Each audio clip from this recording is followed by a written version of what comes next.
नमस्कार दोस्तों, एक बार फिर से आप सभी का हार्दिक स्वागत है आपके ही अपने इस YouTube चैनल के ऊपर। जैसा कि आप मेरे पीछे थंबनेल पे देख पा रहे हैं कि भी राजस्थान लोक सेवा आयोग द्वारा आयोजित स्कूल व्याख्याता 2025 जो भर्ती परीक्षा है, ग्रुप ई का प्रश्न पत्र है आपका। जैसे दो ग्रुप बेटा वहां बनाए गए थे, 23 जून और 26 जून वाला दो बनाए गए थे आपके वहां पर। फिर जो यूजीसी नेट की डेट है और कुछ आपके सब्जेक्ट्स हैं जैसे सोशियोलॉजी है या फिर आपका पॉलिटिकल साइंस है या संस्कृत सब्जेक्ट है, उनकी डेट्स का क्लेश होने की वजह से वहां पर इनका एक ग्रुप और बना जो खाली पॉलिटिकल साइंस के लिए स्पेशली बना, आपका जीके वाला, जिसे उन्होंने ई के नाम से, ई का मतलब हो गया एक्सटेंडेड, उसे आगे पोस्टपोन किया गया आपका। तो एक तीसरा ग्रुप बना। तो यहां जो आपका व्याख्याता का जो पेपर आ रहा है उसका पहला प्रश्न पत्र जो जीके जीएस वाला है, जनरल नॉलेज जनरल अवेयरनेस वाला है, जो 6 जुलाई 2025 को लगा।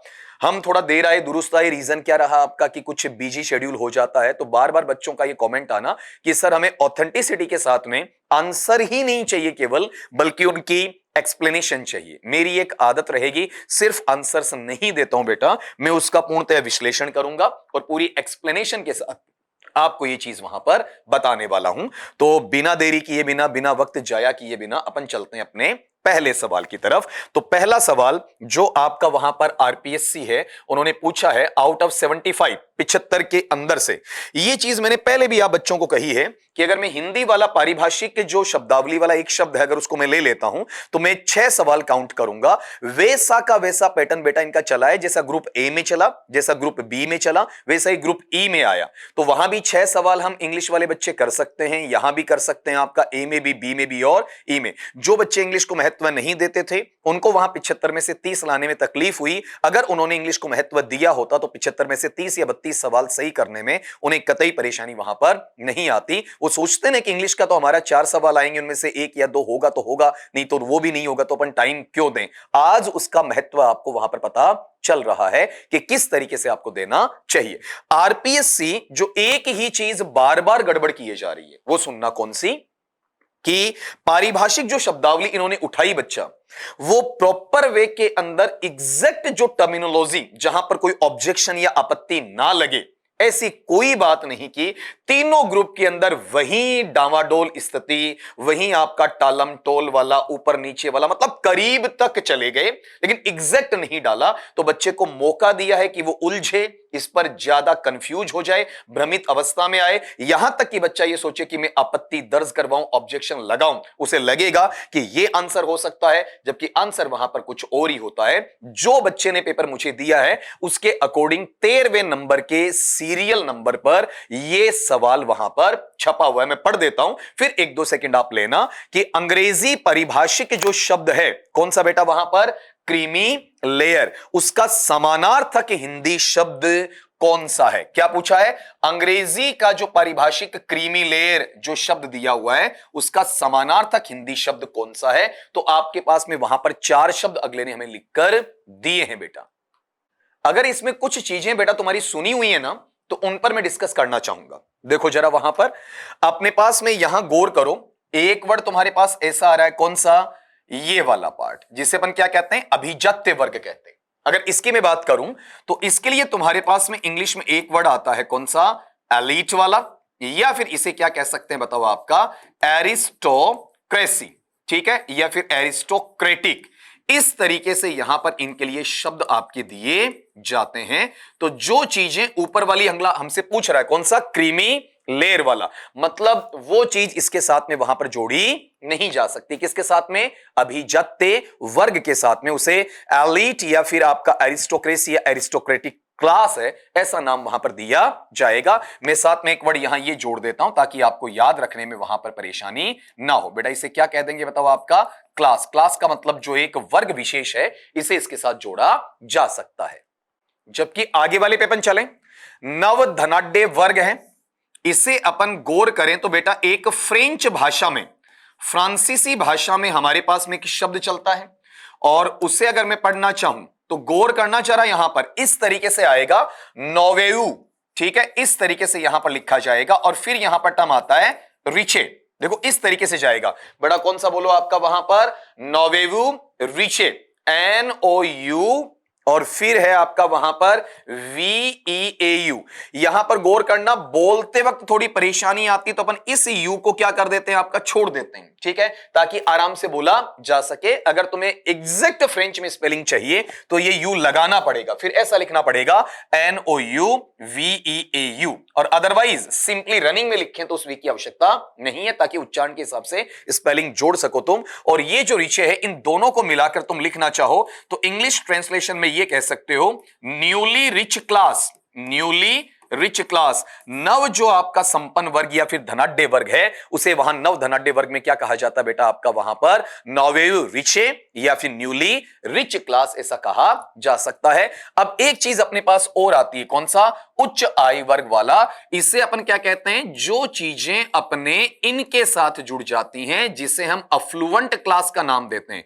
बेटा जी क्या नाम देते हैं वहां पर, आपका अफ्लुएंट, एफ्लुएंट नहीं, अफ्लुएंट क्लास का नाम वहां देते हैं, जो टोटली उच्च आय वर्ग में आते हैं। अब हमारे बच्चे क्या गड़बड़ी करते हैं वो सुनना बेटा, आपका जो आप लोग भी करके आए होंगे, अगर कोई पेपर देकर आया है और वो इसको देख रहा है वीडियो को, तो गड़बड़ी क्या होती है कि ओबीसी विशेष में, ओबीसी का मतलब है आपका अदर बैकवर्ड क्लासेस है, ठीक है, तो वहां पर दो कैटेगरी बनाई जाती हैं, एक क्रीमी लेयर होता है, एक नॉन क्रीमी लेयर होता है। जिसके पास में रोजगार है, व्यवसाय है, या फिर आपका शिक्षा का समुचित साधन पहले से मिला हुआ है, या फिर उन्होंने आरक्षण का लाभ एक बार लिया होगा, बढ़िया पैसा वो कमा रहे हैं, रोटी कपड़ा मकान चिकित्सा शिक्षा ये सारी सुविधाएं अच्छे तरीके से मिल रही हैं, तो अब उन्हें उस आरक्षण की प्रॉपर वे में आवश्यकता नहीं पड़ती है। हालांकि कैटेगरी उनकी वही रहेगी, अन्य पिछड़ा वाली, उसे क्या कहा जाता है, नॉन क्रीमी लेयर की बजाय क्रीमी लेयर कहा जाता है। लेकिन एक होता है नॉन क्रीमी लेयर, अभी भी उसे उस आरक्षण की आवश्यकता है, उस शिक्षा रोजगार चिकित्सा उनकी आवश्यकता है, रोजगार या व्यवसाय की आवश्यकता उसे वहां पर पड़ती है, सहारे की आवश्यकता पड़ती है, उसे अपन नॉन क्रीमी लेयर का नाम वहां पर दिया करते हैं। तो ये जो आपके ओबीसी के सर्टिफिकेट्स आप बनवाते हैं, ठीक है, तो वहां पर क्रीमी लेयर और नॉन क्रीमी लेयर ऐसे शब्द आपको देखने को मिलते हैं। अगर हाल फिलहाल जनरली आप बेरोजगार हैं और आपके परिवार में आपके पिता हैं वो वहां पर गजेटेड ऑफिसर वगैरह नहीं है ना, तो फिर आप नॉन क्रीमी लेयर में वहां पर काउंट होते हैं। आपका बड़ा व्यवसाय नहीं है तो भी आप वहां पर नॉन क्रीमी लेयर में काउंट होते हैं। जो आपकी 7-7.5 लाख की आय है सालाना, उसके नीचे नीचे आप वहां जाते हैं, जैसे ईडब्ल्यूएस में आपका वहां पर बच्चे जनरल कास्ट वाले होते हैं। तो बच्चे के दिमाग में यह आता कि क्रीमी लेयर का मतलब केवल और केवल क्या है, आपका उच्च आय वर्ग है। गलत चीज है बेटा, उसे वहां पर अफ्लुएंट क्लास कहा जाता है। तो इसके आंसर को मैं अगर छांटूंगा ना, तो एग्जैक्ट आंसर तो मुझे आरपीएससी नहीं दे रही है, पहले की भांति फिर से कंफ्यूज कर रही है।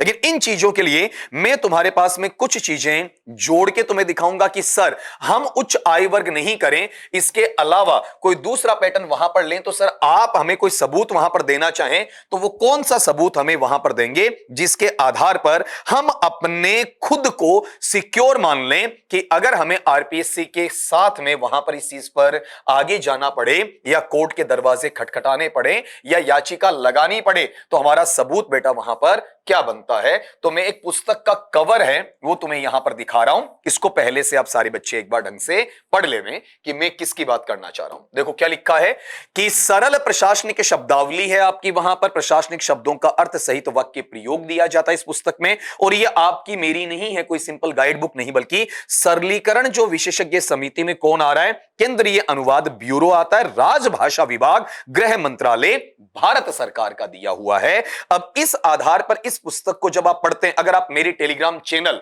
डॉक्टर गढ़वाल सर इंग्लिश पे जाओगे तो वहां पर इस बुक की पीडीएफ वहां पर पड़ी हुई है। पहले से सर्च मारोगे, कांटेक्ट में हो तो समस्या नहीं है, नहीं हो तो बेटा अब जाके वहां पर सर्च मार लेना ताकि आपको तकलीफ वहां पर नहीं हो। अब इस पुस्तक में हमारे पास में जो सबूत है ना, इसको देखना कि किस तरीके से आरपीएससी एग्जैक्ट वर्ड वहां पर काम में नहीं ले रही है, बल्कि करीबी दे रही है। केवल और केवल वहां पर बच्चे को उलझाने का काम वहां बच्चे के लिए किया जा रहा, ताकि बच्चा कंफ्यूज हो और करीबी पे नहीं जाए बल्कि कोई गलत आंसर वहां पर दे दे। इसे ढंग से पढ़ना बेटा। ये देखो क्या दिया हुआ है, चेक करना।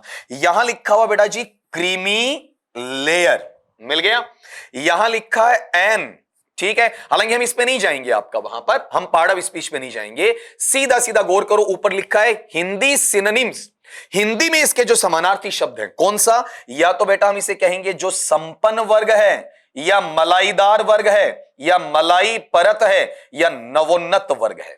ये लो, और आगे समझा रखा है creamy layer among the other backward classes, OBC, ठीक है, will not be allowed to take benefit of reservation.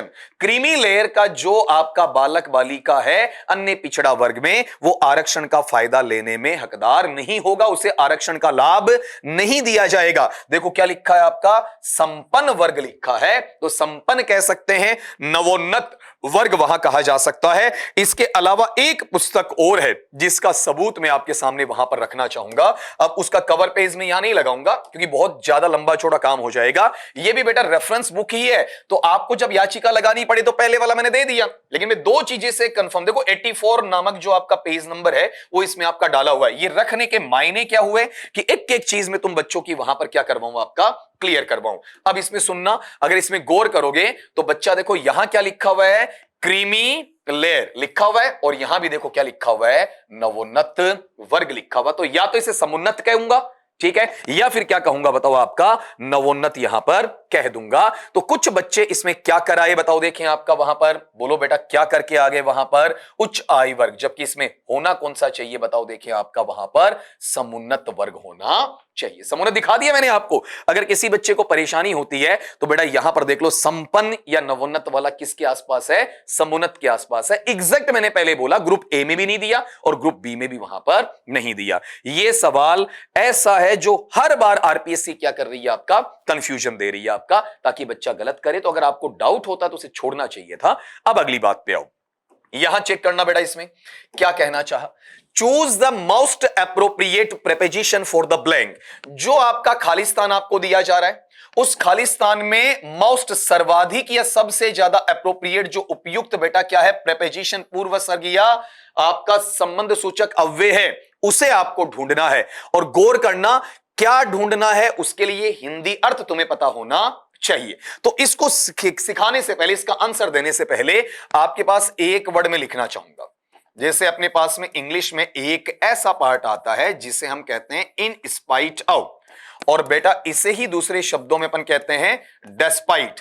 In spite के साथ अव लगता है, डेस्पाइट के साथ अव नहीं लगता है, और इन दोनों के मीनिंग को अगर मैं लेकर चलता हूं बच्चा, तो वहां पर मैं क्या कहता हूं, के बावजूद, या फिर मैं क्या कहूंगा, के बावजूद भी कहूंगा।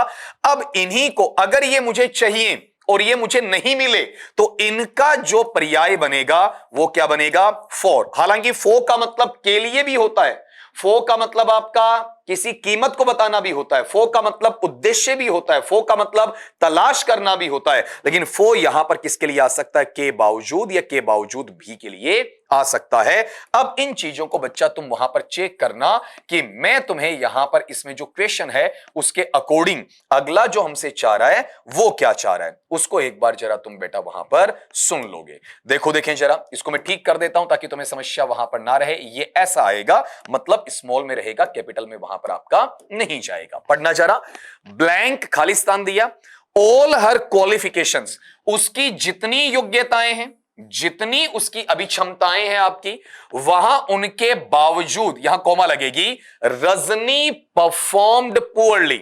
रजनी नामक जो लड़की है उसने बड़ा ही कमजोर तरीके से प्रस्तुतिकरण दिया, अपनी प्रेजेंटेशन दी, अपने आप को लोगों के सामने प्रस्तुत किया। कहां पर, इन द इंटरव्यू। इंटरव्यू का मतलब साक्षात्कार में। योग्यता खूब है बालिका के पास, बच्ची के पास, महिला के पास, लेकिन फिर भी इंटरव्यू में मजबूती के साथ में अपने आप को प्रस्तुत नहीं कर पाई। तो अपनी सारी योग्यताओं के बावजूद भी उसका प्रदर्शन अच्छा नहीं रहा। तो मीनिंग किसका बेटा आपका, के बावजूद वाला है, वो किस में आएगा, फॉर में। अगर तुमने प्रेपोजिशन वाले वीडियोस देखे हैं जो आपके एग्जामिनेशन से पहले मैंने डाले, तो वहां बाकायदा लिख रखा है कि ये जो पार्ट है अव वाला, ये ऊपर या पर के मीनिंग में आता है जहां अर्धचंद्राकार आकृति होती है, या फिर किसी कार्य का पूरा होना होता है, या किसी चीज में अतिरेक, अतिशयता, ठीक है, या अधिकता का भाव वहां पर दिखाई पड़ता है। अबाउट के लिए मैं लिखवाया करता हूं, इसे क्या कहा जाता है आपका, के बारे में कहा जाता है। और कुछ जगह बेटा जी इसे क्या पढ़ा जाएगा बताओ आपका, के लगभग के अर्थ में भी पढ़ा जाएगा। बिफोर का अगर मैं मीनिंग लेता हूं तो बिफोर का जो मीनिंग आता है उसे बेटा मैं क्या कहूंगा आपका, के पहले कहूंगा, और या फिर बताओ इसे क्या कहूंगा मैं आपका वहां पर, के सामने कहूंगा। ठीक है, इस तरीके से इसकी डीलिंग वहां पर करवाई जाती है। तो आंसर अपने आप ही कौन सा रहा आपका?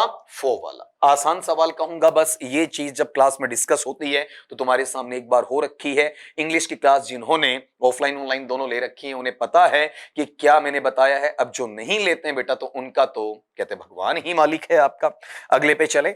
अगला क्वेश्चन है, choose the correct tense form of the verb in given brackets या इन द गिवन ब्रैकेट्स, कि कोष्टक में दिए हुए जो क्रिया शब्द उनके आधार पर तुम्हें क्या करना, बताओ, आपका टेंस फॉर्म भरना है। बड़ा ही आसान सी चीज, हम टीचर सारी, मेरी अकेले की बात क्यों करूं, मैं सबको कह दूं आपका, सब हम एक चीज लेते हैं, कौन सा, कि वेन का एक मीनिंग कब होता है, वेन का एक मीनिंग बेटा वहां पर क्या होता है, जब होता है।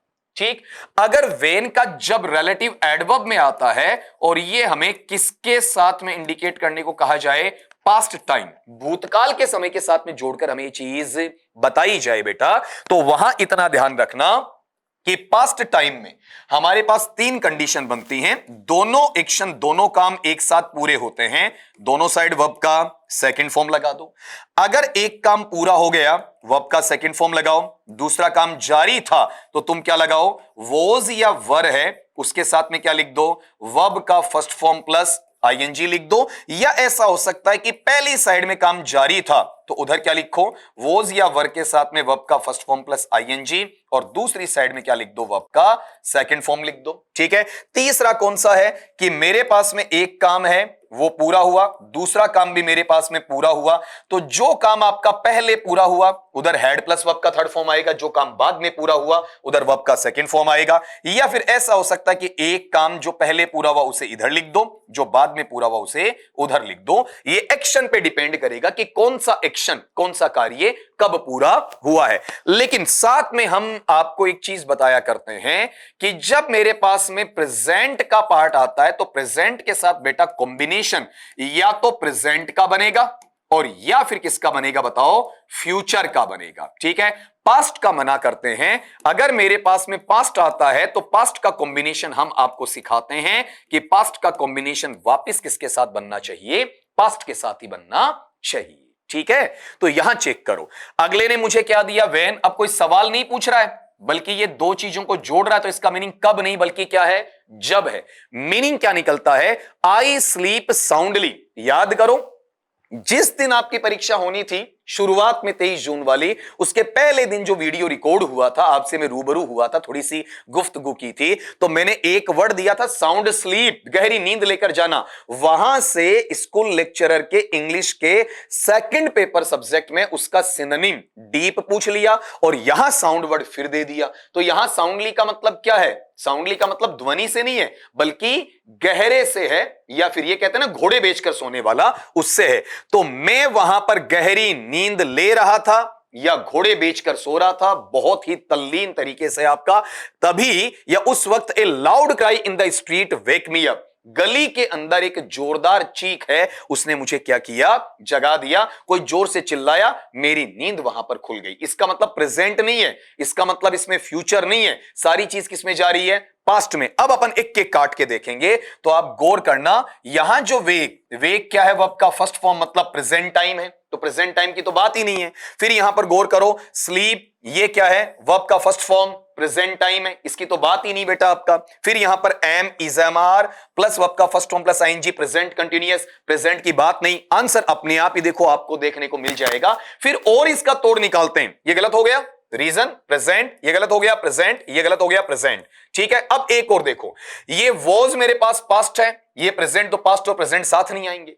ये स्लीप प्रेजेंट, वॉक पास्ट साथ नहीं आएंगे। ये am sleeping present, walk past साथ नहीं आएंगे। कैसे भी निकाल के देखो तुम्हारा आंसर ये निकलेगा, जो काम चल रहा था नींद लेने वाला, तो वॉज या वर के साथ वर्ब का फर्स्ट फॉर्म प्लस आईएनजी, तो आई के साथ वॉज आ गया, स्लीप का स्लीपिंग बन गया, और उधर वहां पर वेक का सेकंड फॉर्म क्या होता है, वॉक वेक, वॉक वेकर या वॉकन। ठीक है, इस तरीके से तो आराम से देखो पास्ट पास्ट ऐसे भी निकाला जा सकता है। अगर तुम सवाल नहीं भी पढ़ो ना तो भी 3 ऑप्शन तुम काट लोगे कि ये कैसे हुआ, पास्ट प्रेजेंट नहीं होगा, प्रेजेंट पास्ट नहीं होगा, प्रेजेंट पास्ट नहीं होगा, कौन सा है, पास्ट पास्ट। कितना आसान सवाल दिया जो आप correct forms of the verb पढ़कर जाते हो। अगले पे आ जाओ।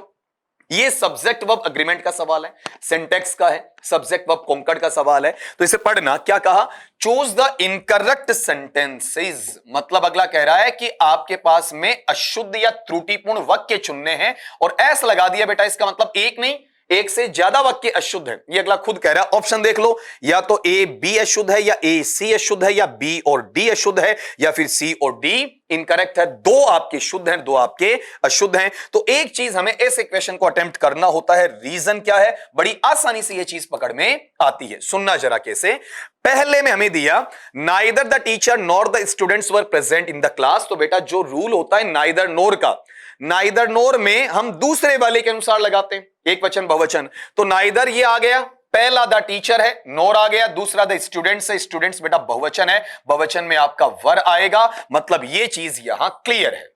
ठीक है, फिर आगे चलो, क्या कहा, द सीईओ, सीईओ का मतलब है चीफ एग्जीक्यूटिव ऑफिसर, मुख्य कार्यकारी अधिकारी, एंड ओनर जो मालिक है। तो बेटा एंड क्या करता है, बराबर की चीजों को जोड़ता है। तो इधर देख लो, ये नाउन में आ जाएगा, ये भी नाउन में संज्ञा शब्द में आ जाएगा। लेकिन एक नियम क्या होता है, अगर दोनों साइड आर्टिकल है, ए या एन या द, ठीक है, तब तो वो यूनिट या इकाइयां दो हैं। और अगर आर्टिकल है एक साइड, केवल पहली साइड, लेकिन दूसरी साइड नहीं है, तो चाहे भले ही पद दो दे दिए गए हों, लेकिन उसके अंदर यूनिट या इकाई कितनी है, एक है। तो यहां पर बेटा एक चीज आप देख पा रहे हो कि जो सीईओ है उसके पहले आर्टिकल है, लेकिन ऑनर के पहले आर्टिकल नहीं, मतलब आदमी एक ही है, उसके डेजिग्नेशन या पोस्ट पदनाम कितने हैं, दो हैं। जो बंदा मुख्य कार्यकारी अधिकारी का काम कर रहा है, वही कंपनी की मालिक का काम कर रहा है। वो क्या कर रहा है, अटेंड, उपस्थित हो रहा है, प्रस्तुति दे रहा है, कहां पर, अपनी कॉन्फ्रेंस या सम्मेलन में आपका। तो बंदा तो एक ही है, अगर एक होगा तो ये एंड निष्प्रभावी होगा। अब ये एक वचन ही होगा, बहुवचन कैसे होगा, तो यहां पर ये चीज क्या हो गई, गलत हो गई। ये लो, एक कट गया, एक अशुद्ध वाक्य मिल गया। अगले पे आओ, the kettle were grazing in the pastures, मवेशी या ढांडर या पशु हैं, वो चारागाह में चर रहे थे।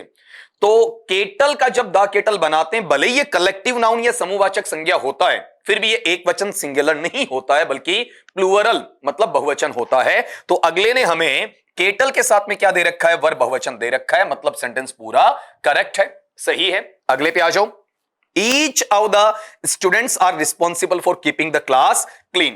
प्रत्येक विद्यार्थी इस बात के लिए उत्तरदायी है, जिम्मेदार है कि वो कक्ष को कैसा रखे, साफ रखे या स्वच्छ वहां पर रखे। तो आप गौर करो, यहां मुझे क्या दिया, ईच ऑफ। तो बेटा ईच ऑफ दिया जाता है तो उसके साथ में जो नाउन आता है या प्रोनाउन आता है, संज्ञा या सर्वनाम जो लगाया जाए, वो बहुवचन आएगा, जैसे स्टूडेंट्स दिया। लेकिन हेल्पिंग वर्ब या मेन वर्ब, मुख्य क्रिया या सहायक क्रिया या सहायक क्रिया या मुख्य क्रिया, वो एक वचन वहां आता है। तो यहां पर ये गड़बड़ है, इसमें ये आर नहीं होगा बल्कि क्या आएगा, इज। तो ये मेरा गलत हो गया। तो यहां पर चेक करो, एक एक को देखते हैं। ये मेरे पास में पहला आपका करेक्ट है, ठीक है, तीसरा मेरे पास में करेक्ट है, लेकिन ये दूसरा इनकरेक्ट है, चौथा इनकरेक्ट है। तो अपने को आंसर तो यही छांटना ना कि कौन सा इनकरेक्ट है, ठीक है। तो ए और बी का कॉम्बिनेशन नहीं बैठेगा, बाहर हो गया, ठीक है। फिर यहां गौर करो, ए और सी ये दोनों तो करेक्ट है आपके, वहां पर ये नहीं बैठेगा। सी और डी तो आपस में अपोजिट हैं, ठीक है। तो कॉम्बिनेशन किस चीज का बेटा वहां पर बैठा, उसको चेक कर लो आपका, कि अपने पास बी गलत है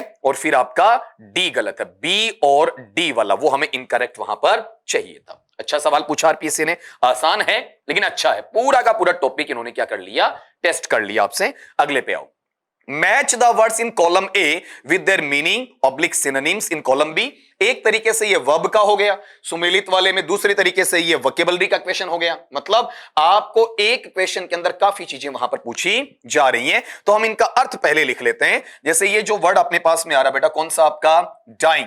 ये जो डाइंग है इसका मतलब होता है मरते हुए, ठीक है, मरने से लिया जाएगा। ये जो डाइंग है इसे अपन कहते हैं रंगते हुए, अर्थात रंग करते हुए आपका, ठीक है। ये जो आपका रेइन है इसका मतलब बेटा होता है शासन, ठीक है। और ये जो रेइन है इसका मतलब होता है किसी को क्या करना, आपका नियंत्रित करना या नियंत्रण में रखना। अगर डिटेल में जो क्लासेस बच्चा ले रखा है उसको आराम से पता है कि ये सारी चीजें आपको बताई भी रहती हैं। अब आगे वाले का मीनिंग भी सुन लो बेटा। यहां देखो रूल, इस रूल का मतलब क्या होता है आपका, शासन होता है, ठीक है। Ceasing to be alive, alive का मतलब जिंदा रहना और सीजिंग का मतलब बंद करना। तो जिंदा रहने से बंद करना, जिंदा रहने से रुक जाना, जिंदा रखने से रोक देना, मतलब क्या करना, अगले को वहां पर मार देना। ठीक है, सीधा सा है, जिंदा नहीं रहने देना। फिर है मीन्स ऑफ कंट्रोल। तो मीन्स का मतलब यहां अर्थ नहीं है, साधन है। और सॉरी, कंट्रोल का मतलब क्या है, आपका नियंत्रण है। तो जो आपके नियंत्रण के साधन हैं उन्हें अपन अगर बोलना चाहेंगे तो उन्हें क्या कहा जाएगा, मीन्स ऑफ कंट्रोल। फिर है colour bye dipping in liquid, मतलब ऐसा रंग जिसे तुम क्या करते हो, लिक्विड में, तरल जो आपका वहां पदार्थ है उसमें डुबोकर किसी दूसरे कपड़े को रंगते हो। तो मैं ये कहूंगा रंग में रंगना। अब आराम से तुम बेटा इनको मैच कर सकते हो, कोई इश्यू ही तुम्हारे पास में नहीं आएगा। देखो जरा, मरते हुए वाला है पहला, किसके साथ चला गया बताओ, आपका दूसरे के साथ चला गया ना। ठीक है, डाइंग रंगते हुए, ये दूसरा किसके साथ चला गया बताओ, आपका चौथे के साथ चला गया। ठीक, फिर रेन शासन, ये क्या है, तीसरा आपका पहले के साथ चला गया। फिर यहां पर चौथा है कौन सा, नियंत्रित करने वाला, तो चौथा आपका तीसरे के साथ चला जाता है। तो एक एक अपन छांटते हैं। पहला मेरे पास में कहां जाता है बताओ, दूसरे में जाता है। दूसरा कहां जाता है बताओ, आपका चौथे में जाता है। तीसरा कहां जाता है, पहले में जाता है। और चौथा मेरे पास कहां जाता है, तीसरे में। तो मेरा जो आंसर है 2 4 1 3 इस तरीके से निकलेगा। तो देखो यहां पर पहले 2 है लेकिन 3 नहीं होगा, पहले 2 है लेकिन 3 नहीं होगा, पहले 2 है ही नहीं। तो आंसर अपने आप यहां आ जाएगा, कौन से वाला बेटा, आपका ये पहले वाला, जिसमें अगले ने लिखा क्या है, 2 4 1 3। चाहे तो देखो 1 3 यहां से छांट लो, या तो लास्ट वाला चौथा किसी को आ रहा है वो छांट सकता है। ठीक है, उस हिसाब से आपका छंट जाएगा। या फिर आपका, आपके पास में दूसरा किसी को आ रहा है, दूसरा है, चौथा एक भी आ रहा है ना, तो आराम से आप इस सवाल को कर सकते हो। ऐसे सुमेलित वाले ज्यादा आसान होते हैं, लगते भारी हैं लेकिन आसान ज्यादा होते हैं। अगले पे आ जाओ, क्वेश्चन नंबर 19, मतलब छठा पेपर का क्वेश्चन आपका, और वैसे आपका वहां लास्ट का बोलो आज की क्लास का। क्या कहा अगले ने, सुनना जरा। अगले का सवाल है कि choose the correct indirect narration, मतलब इनडायरेक्ट का अप्रत्यक्ष हो गया ना, डायरेक्ट से इनडायरेक्ट। ठीक है, प्रत्यक्ष से अप्रत्यक्ष रिपोर्टेड स्पीच पूछा है फॉलोइंग सेंटेंस का। तो इसका साधारण सा तरीका कम टाइम में तुम्हें सिखा देता हूं। हम लोग कहते हैं कि जब हमारे पास सेंटेंस में वर्ब का सेकंड फॉर्म दिया जाता है, ये पास्ट सिंपल या सिंपल पास्ट या पास्ट इंडेफिनिट होता है। जो पास्ट का पहला है पास्ट के तीसरे में जाता है, जिससे अपन पास्ट परफेक्ट बोलते हैं, जहां लगाते हैं हेड प्लस वर्ब का थर्ड फॉर्म। लेकिन मैं तुम्हें टेंस के नामों के झमेले के साथ कभी अटैच नहीं करता हूं, सीधा सीधा तुम्हें एक ही चीज कहता हूं कि अगर मेरे पास वर्ब का सेकंड फॉर्म है, किस में ले जाओ, हेड प्लस वर्ब का थर्ड फॉर्म में ले जाओ। वर्ब का second form head plus verb के थर्ड फॉर्म में ले जाओ। तो यहां पर देखो जो वर्ब काम में आई है उसके सारे फॉर्म तुम्हें आने चाहिए। B U Y first form है, B O U G S T ये मेरे पास में क्या है, आपका सेकंड फॉर्म है, और B O U G S T बेटा ये मेरे पास में इसका थर्ड फॉर्म है। बॉट बॉट बॉट, मुझे क्या चाहिए, हेड बोट चाहिए। तो ढूंढो जरा, यहां बॉट है, लेकिन देखो यहां ऊपर वाले से ले लो ना, ये देखो ये वर्ब का सेकंड फॉर्म किस में जा रहा है, हेड प्लस वर्ब के थर्ड फॉर्म में जाएगा। ठीक है, तो ये अकेला रह गया, नहीं आएगा। फिर देखो बेटा यहां पर ये वर्ब का सेकंड फॉर्म अकेला रह गया, नहीं आएगा, दो कट गए ना इसमें। नीचे वाले में देखो आपका वहां पर क्या है, हेड बोट, अब मिलाना पड़ेगा। रीजन क्या रहा वहां पर, ही सैड, बिल्कुल सैड रहेगा, दैट रहेगा, आई फर्स्ट पर्सन सब्जेक्ट ही के अकॉर्डिंग ही लेगा, बिल्कुल रहेगा, हेड बोट आ रहा है। अब ये हम लोग सिखाते हैं कि दिस का दैट बनाते हैं, दीज का दौज बनाते हैं, लेकिन बेटा दिस का दिस वापिस नहीं रखेंगे। ये लो जी, आपका आंसर मिल गया, कहीं समस्या नहीं है। अब ये ऐसे सवाल है बेटा जो आपको पूरे के पूरे आने चाहिए थे। एक सवाल जहां पर तुम्हें याचिका अगर लगानी भी पड़ जाए, आरपीएससी को दूसरा आंसर मान ले ऑथेंटिसिटी के साथ में, तो मैंने तुम्हें सबूत साथ में दे दिए। पिछली बार मैंने कहा कि आपत्ति लगाएंगे तो स्रोत देंगे, तो वो थोड़ा टेक्निकल टीम के द्वारा टेलीग्राम चैनल पे शेयर नहीं हुआ, तो उसका तोड़ इस बार ही निकाल दिया आपका कि अब हमें वहां जाना ही नहीं है, सीधा इसके साथ में तुम्हारे पास पड़े हैं। ये पीपीटी जैसे क्लास खत्म होती है तुम्हारे टेलीग्राम चैनल पर तुम्हें मिल ही जाएगी। तो ये यूट्यूब की क्लासेस कभी आपका बंद नहीं होने वाली। बच्चे आप कहें कि सर आपका एक ऑनलाइन एप्लीकेशन आ रहा है तो वहां पर क्या यूट्यूब बंद कर दोगे? नहीं बेटा, मुझे अच्छे तरीके से पता है कुछ बच्चे आर्थिक तौर पर सक्षम नहीं होते हैं, उनके लिए एक एक रुपया बहुत बेशकीमती होता है, तो बिल्कुल बंद नहीं करूंगा। ये जब तक मेरी जुबान चलेगी तब तक तुम्हारा यूट्यूब वहां पर चलना है ही है। बस टाइम ऊपर वाले से प्रार्थना ये करो कि आपके बड़े भाई को टाइम मिलता रहे और आपके लिए यूं ही अच्छे-अच्छे वीडियोस वहां पर मैं बनाता रहूं और सारे के सारे पुराने स्टूडेंट्स हैं, नए जो जुड़ रहे हैं, आगे जो जुड़ेंगे, उन सब का वहां भला होता रहे। और यही नहीं केवल नौकरी लगो, नौकरी लगने के बाद में भी तुम इंग्लिश को वहां पर मेरे द्वारा सीखते जाओ और एक वक्त ऐसा आना चाहिए कि वहां पर जो मेरे पास है वो सारा तुम्हारे पास होना चाहिए और तुम बच्चों को वहां पर डिलीवर करो। तो उम्मीद करता हूं कि तुम में से बहुत बच्चों का अच्छा पेपर वहां पर गया होगा और सिलेक्शन की खुशखबरी मुझे दोगे वहां पर और उसके बाद में मिठाई खिलाने मुझे जरूर आओगे। आज के लिए इतना ही, मिलता हूं आपका नेक्स्ट क्लास में, नेक्स्ट वीडियो में, नई एनर्जी के साथ में, नए कंटेंट के साथ में। तब तक के लिए सभी साथियों को मेरी तरफ से नमस्कार।